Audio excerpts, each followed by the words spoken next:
Hello guys, welcome to our YouTube channel. तो आज दोस्तों मैं फिर से एक बार पर्यावरण एवं जैव विविधता से संबंधित पार्ट 2 वीडियो में कुछ महत्वपूर्ण प्रश्न को लेके आए हैं।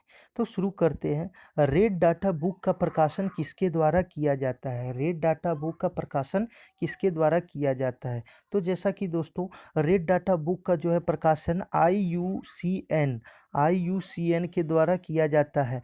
रेड डाटा बुक का प्रकाशन international union for conservation of nature IUCN का अगर फुल फॉर्म भी पूछा जाए तो international union for conservation nature द्वारा किया जाता है। इसकी स्थापना वर्ष 1964 में की गई थी। इसके तहत उन प्रजातियों को रखा जाता है जिन पर विलुप्त होने का खतरा मंडरा रहा हो। तो चलते हैं क्वेश्चन नंबर 2 की ओर। रेड डाटा बुक का संबंध है किससे है? ऑप्शन ए विदेशी प्रजाति से, लुप्तप्राय प्रजाति से, आर्थिक रूप से महत्वपूर्ण प्रजातियों से, सभी पौधों व जानवरों से। तो जैसा कि दोस्तों आप जानते हैं, अभी मैंने नेक्स्ट पिछले क्वेश्चन में बताया कि रेड डाटा बुक का संबंध किससे है? लुप्तप्राय प्रजातियों से है। निम्न भारतीय पक्षियों में से कौन सा अत्यधिक संकटापन्न किस्म की है? तो Indian bustard, great Indian bustard जो है भारतीय पक्षियों में से अत्यधिक संकटापन्न स्थिति में है। तो इसका आंसर हो जाएगा ऑप्शन नंबर बी।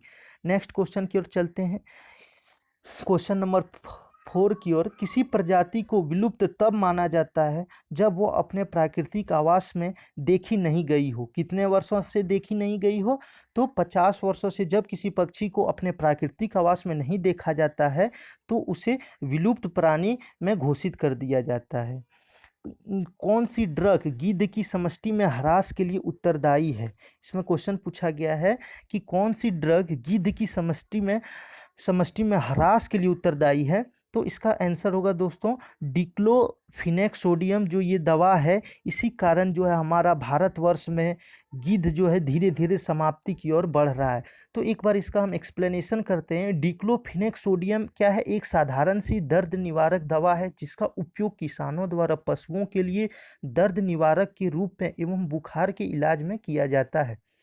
दरअसल जब डिक्लोफिनेक सोडियम के उपयोग के दौरान पशु मर जाता है, उसी मरे हुए पशु का मांस गिद्ध एक बार खा लेता है तो 30 दिनों के भीतर उसकी मृत्यु हो जाती है। इस दवा के कुप्रभाव का अंदाज इससे लगाया जा सकता है कि पिछले 10 वर्षों के भीतर भारत, नेपाल, पाकिस्तान में 8.5 करोड़ गिद्धों की मौत हो चुकी है।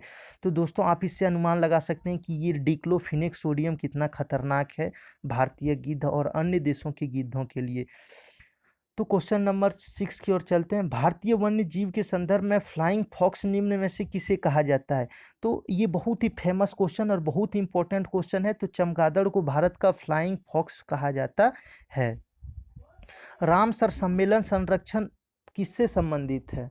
क्वेश्चन नंबर 7, रामसर सम्मेलन संरक्षण किससे संबंधित है? तो रामसर सम्मेलन संरक्षण किससे संबंधित है? आर्द्र भूमि से संबंधित है, आर्द्र भूमियों से। Option number C. फिर क्वेश्चन है दोस्तों नेक्स्ट क्वेश्चन नंबर 8। आर्द्र भूमि दिवस कब मनाया जाता है? आर्द्र भूमि दिवस कब मनाया जाता है, यानी कि वेटलैंड दिवस कब मनाया जाता है? तो वेटलैंड दिवस भारत में कब मनाया जाता है? 2 फरवरी को मनाया जाता है वेटलैंड दिवस।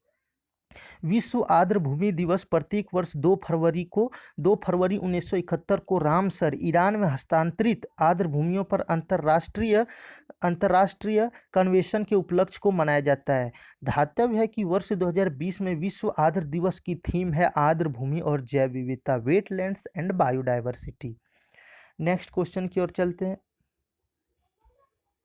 निम्न राज्यों में से किसमें भारत की सबसे बड़ी अंतर्देशीय लवणीय आर्द्र भूमि है? सबसे अधिक आर्द्र भूमि है तो वो राज्य है गुजरात। गुजरात में सबसे ज़्यादा वेटलैंड भूमि पाया जाता है। उसके दूसरा नंबर बाद है AP, आपका आंध्र प्रदेश सेकेंड स्थान पर आता है।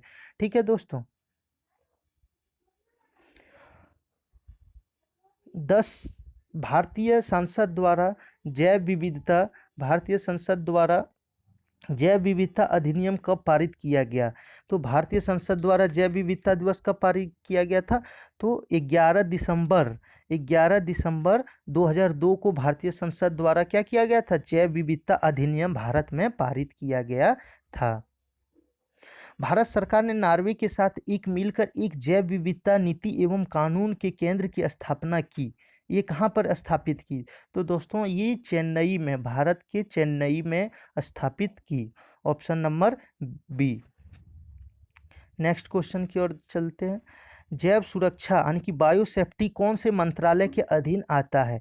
तो जैसा कि जानते हैं दोस्तों आप, बायो सेफ्टी यानी कि जैव सुरक्षा पर्यावरण एवं वन मंत्रालय के अधीन आता है। तो दोस्तों अगर ये आपका वीडियो हमको अच्छा लगा होगा, आपको अच्छा लगा होगा, तो आप इसे लाइक, शेयर और सब्सक्राइब करें, अधिक से अधिक लोगों तक फैलाएं, ताकि मुझे भी मोटिवेशन मिल सके। और हम प्रयास करेंगे कि इसी प्रकार और महत्वपूर्ण क्वेश्चन आपके बीच लाएं। धन्यवाद।